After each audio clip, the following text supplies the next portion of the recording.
Bismillahirrahmanirrahim. Assalamu alaikum wa rahmatullahi wa barakatuhu.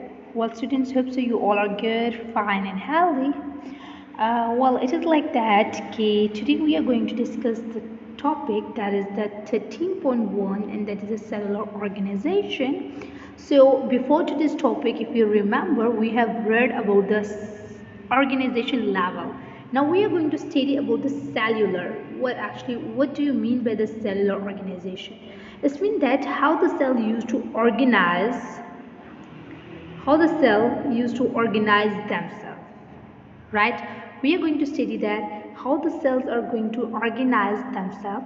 It is like that, but let's suppose this is the one cell, right? Might this cell is going to live independently. This cell is not going to depend on anything. This may going to live independently, like they are going to take energy, food by its own. They are not going to rely on anything else.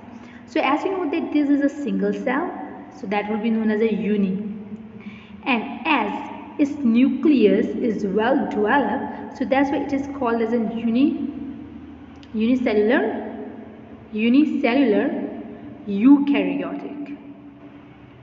eukaryote. Let's suppose this is one cell. Okay, now this is a one cell. Obviously, it will call as a unicellular. As you know that it contains only the DNA. Its nucleus is not well developed like the way this cell have. So it will be known as a prokaryotic. So unicellular prokaryotic are those cells which do not have the well developed nucleus. It means that, okay, if I'm saying well developed nucleus, what actually it means? Let me tell you. The well developed nucleus means that the DNA is wrapped by a membrane. Then that nucleus will be known as a well developed nucleus. If the DNA is not wrapped by any membrane, then that will be known as the prokaryotic nucleus, means not developed nucleus. So let's suppose the cell having the DNA in its body, that will be known as a prokaryotic, and a cell having the proper nucleus inside it, that will be known as a eukaryotic cell. Clear? Hope so you get it. Now students, let me explain you one more thing, that if these unicells are going to live in the form of the colony, and every cell is going to perform its own function, like they are living in the form of the group, the way I'm drawing, then that will be known as the colony. That will be known as what? Colony. Like they are living in the form of the colony. Fine. And let's suppose if the cell are making the proper body, a proper material, like they all are depending upon each other. Like then they will form the whole organism, and this organism, like you can say that frog, you can say a complete plant, you can say the human. In that case, the cells are going to interact with each other. But in the colony form, every cell is living independently, but they are living together. Like they are not depending upon each other, but they are living together is known as a colony. But in that case, when the cells are interacting with each other, then they are forming a whole living organism, like we, human, like species, different species. You can say frog, you can say plant, you can say butterfly, bird, etc. Okay, so let's study the lecture. So cellular organization, all the organism has been divided into 5 major groups: prokaryote, protist, fungi, plant and animal. And this I'm going to explain you these 5 groups in detail later on, so don't be baffled with these names. Okay, in the third chapter inshallah we are going to study them in the detail. Right now we are only going to learn what is written there. So all the organism has been derived from these 5 groups, but keep in your mind that all the living organism that is present in this world is divided into the 5 groups, like prokaryotes, protists, fungi, plants and animals. All the organisms are made up of cells, and there are 2 types of the cells, As I told you before, there are two basic types of the cell. So the first is the prokaryotic cell and other one is the eukaryotic cell. So only this group, the prokaryote, this group is the only group which have the prokaryotic cells. Which have what? Which have the prokaryotic cells. Rest of it like protists, fungi and the plant and animal, they all have the eukaryotic cells. So I've told you before that the prokaryotic cells are those cells which do not have the well developed nucleus, they have the free DNA in their cytoplasm. Clear? Okay, cell organization organize itself into the three ways. What are these three ways? As I told you before, one is the unicellular. What is that, students? One is the unicellular, other one is the colonial, and the third one is the multicellular organization. So the cells used to organize themselves into three ways, and these ways are unicellular, colonical, and the multicellular. The organisms which are actually unicellular, multicellular and the colonical, the cells used to organize themselves in this way. So first let's discuss the unicellular. The unicellular are basically, students, they are basically the organisms which are living alone.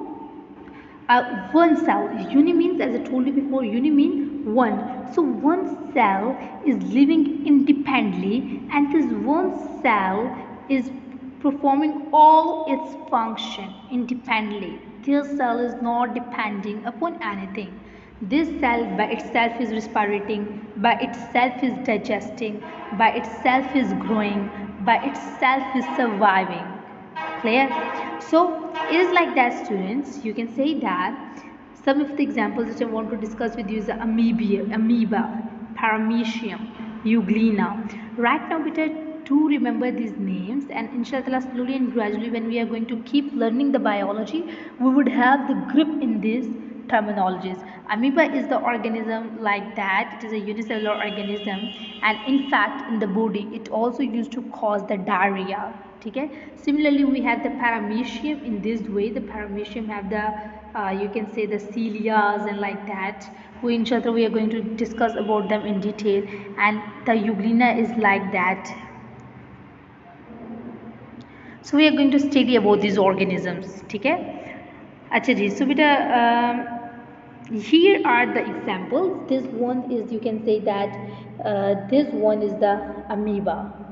This one is the amoeba. This one is the paramecium, and this one is the euglena. Okay? So these all are the unicellular organism, and they are not depending upon anything around it. Okay? They itself digest, they itself respire, they itself grow. They are not leading anyone, they are not depending upon anything around them. Now let's see the colonical type. The colonical type of the cellular organization, many unicellular organisms live together but do not have any division of label among them. So the most interesting point is that beta, they are living together but do not have any division of label among them. Now what is the meaning of any division of label? We have read there in the previous topic that division of the label means that every cell is performing a specific function. ठीक है? Every, like let's suppose अगर आप मजदूर लगाते हो तो you know that every label is doing its own work which is given to them.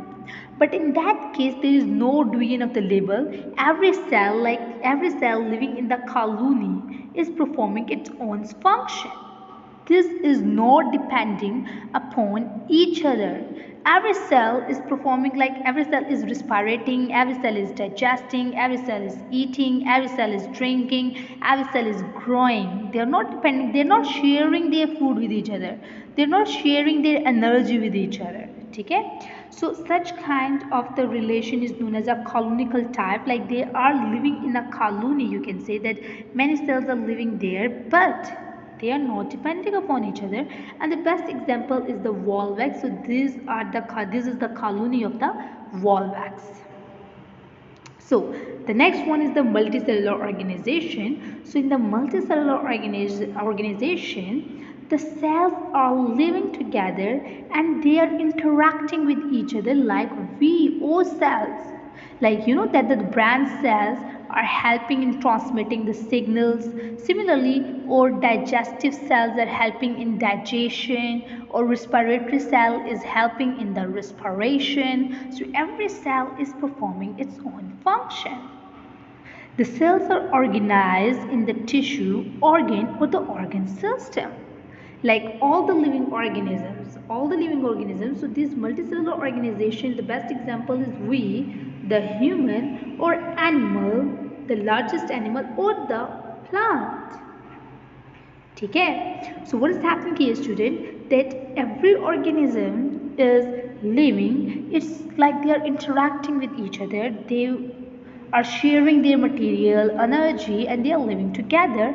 They have formed the tissues, organ, and organ system properly. So students, hope so you get the lecture. If you have any query, you can comment me, you can text me. Inshallah, in next lecture we will discuss about the mustard plants and the frog. These are the example of the multicellular organization. Jazakallah khair.